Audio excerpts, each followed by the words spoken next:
국가대표를 향한 악플입니다. 아시안컵 두 번째 경기에 나선 우리 국가대표팀 요르단과는 2대2로 비겼습니다. 그런데 조규성 선수의 플레이를 두고 누리꾼들의 비난이 이어지고 있습니다.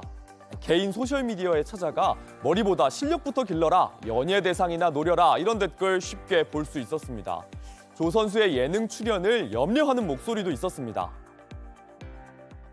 활약이 좀 미미한, 또 약간 부진하다고 판단이 들 때 팬들에게 빌미를 주거든. 저런 거 찍어서 그런다.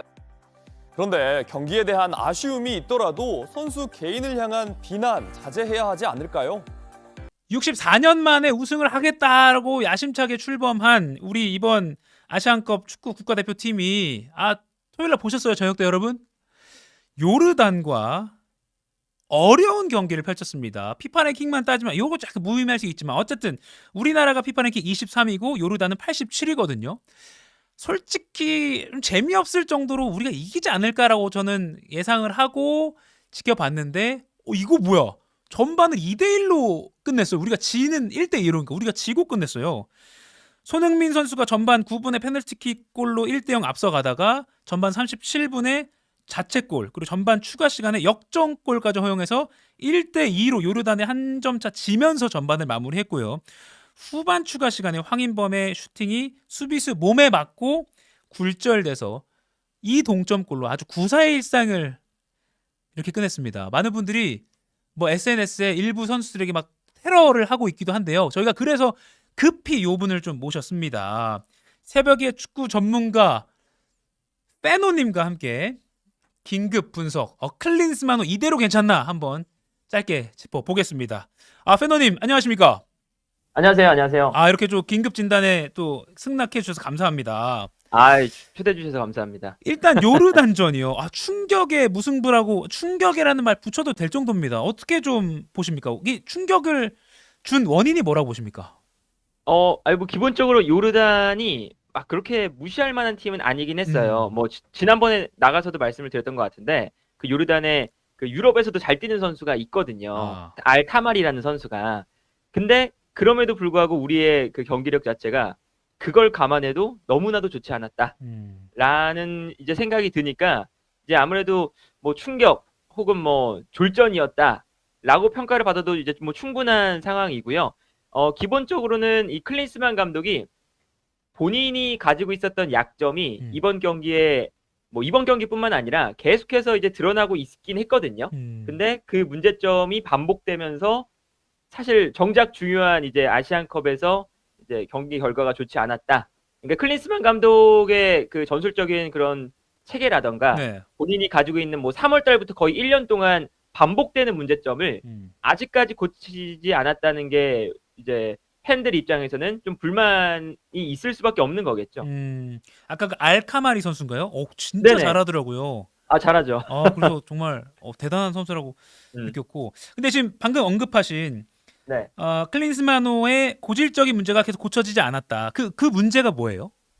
이거 클린스만 감독이 이제 공격 숫자를 많이 두거든요. 이제 지난 경기에서는 앞쪽에 손흥민과 조규성, 왼쪽에 이재성, 오른쪽에 이강인 플러스 이제 아무래도 요르단이 우리보다는 약팀이다 보니까 황인범 선수까지 올라가서 공격을 했어요. 공격수처럼.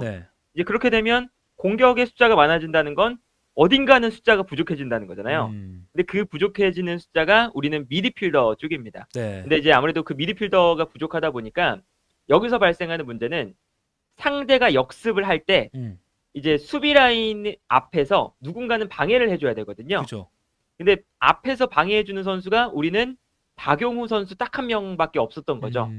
그러다 보니까 이게 최근에 박용우 선수에 대한 그런 수비형 미드필더 자리에서의 영향력 이런 거를 아쉬워하는 분들도 계신데 이게 박용우 선수가 커버할 수 있을 만큼의 범위를 우리는 좀 그 이상으로 많이 주고 있다. 그러니까 박용우 선수가 짊어질 거기서 힘이 너무 커.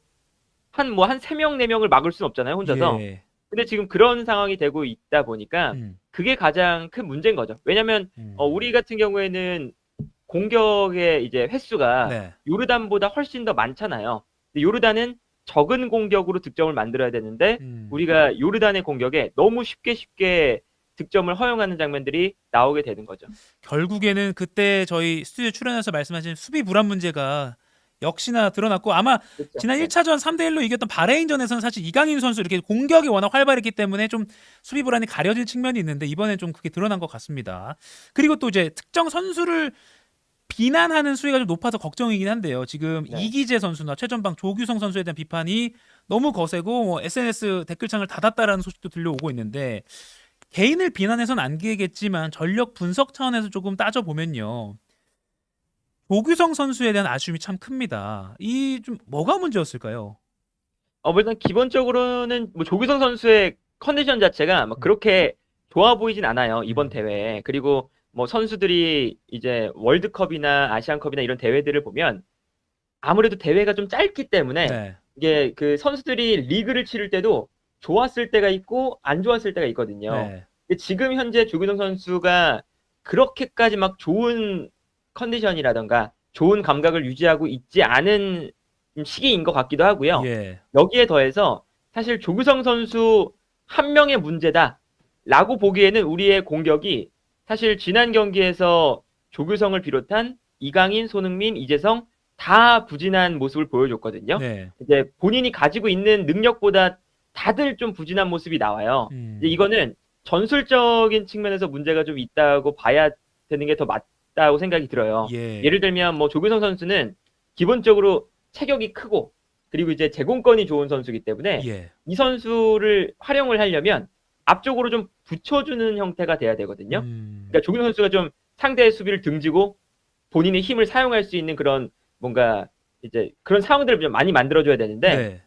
지난 경기에서 우리가 보여줬던 건 조규성 선수한테 마치 손흥민 선수가 해야 되는 역할처럼 뛰어들어가는 역할을 좀 맡겼어요. 그러니까 조규성 선수가 본인은 키가 크고 버티는데 장점이 있는데 예. 뛰어가면서 이제 스피드적인 부분을 보여줘야 되는 역할을 맡다 보니까 아하. 이게 조규성 선수도 본인이 잘할 수 있는 역할을 현재는 못 맡고 있다. 그것도 이제 같이 연관이 되어 있습니다. 그리고 소위 말하는 뭐 조기 축구에서도 골문 앞에 박혀 있어. 요게 돼야 되는데 막 그렇죠. 내려와서 뛰어 들어가고 막 이게 조기성 선수가 잘하는 장점을 못 살리는 플레이가 나왔다는 거군요. 팀 전체가. 그렇죠. 아쉽습니다. 자, 마지막으로요. 네. 일단 우리가 이제 말레이시아는 이길 것이다라는 전망은 뭐 누구나 다 하고 있는 것 같습니다. 근데 이제 대승을 차지하느냐? 대승을 차지하면 우리가 요르단을 제치고 이제 2조 1위로 올라서면 D조 2위가 유력한 일본과 이제 16강에서 만나게 된다 이런 분석도 나오고 근데 대승을 못 차지하면 또 뭐 다르게 대진표가 짜질 거다라는 말도 네. 나오고요. 아무튼 남은 일정에서 우리 팀 어떻게 좀 전망하고 계신지 마지막으로 좀 전망해 주시죠. 일단은 뭐 말레이시아전 같은 경우에는 네. 우리가 이제 분위기 반전 차원에서라도 대승이 꼭 필요한 경기다라고 맞아요. 봐야겠죠. 네. 그리고 일단 뭐 말레이시아와의 전력 차이는 아주 좀 크기도 하고요. 그래서 뭐 사실은 이제 뭐 우리 흔히 말하는 게 뭐 일본이 이제 올라오기 때문에 우리가 1위를 하는 것보다 뭐 이제 덜 넣고 2위를 하는 게 더 낫지 않느냐. 근데 이제 역사적으로 보면 그렇게 뭐 대진표를 생각을 해서 올라가는 팀들은 잘 됐던 적이 단 한 번도 없습니다. 그렇죠. 그렇기 때문에 그냥 우리가 주어진 경기, 주어진 상황에서 최선을 다해서 가장 이제 좋은 퍼포먼스를 내는 게 중요하고요. 그리고 이제 아마 우리 선수들도 그 대회 초반보다는 시간이 지나면 지날수록 더 좋아질 거예요. 보통 이제 이렇게 우승을 노리는 팀들은 초반보다 토너먼트에 올라갈 때 조금 컨디션을 좀 맞춰놓을 때가 많거든요. 네네. 그래서 이제 뭐 프랑스가 월드컵 우승할 때, 아르헨티나가 월드컵 우승할 때도 조별리그 때는 약간 부진하다는 소리를 듣다가 시간이 지나면서 더 좋아졌거든요. 그런 걸 생각하면 우리의 경기력 자체는 더 좋아질 예정이긴 한데 이게 지금 우리의 선수의 컨디션만의 문제는 아니니까 네네. 이제 클린스만 감독이 우리의 전술적인 그런 아마 좀 경기력들이 많이 답답한 걸 보셨잖아요. 네. 그런 문제점들을 잘 보완해 오는 게 우리가 뭐 세 번째 경기 혹은 토너먼트에 가서 결과를 낼 수 있는 이제 이번 대회의 가장 중요한 포인트가 될 것 같습니다.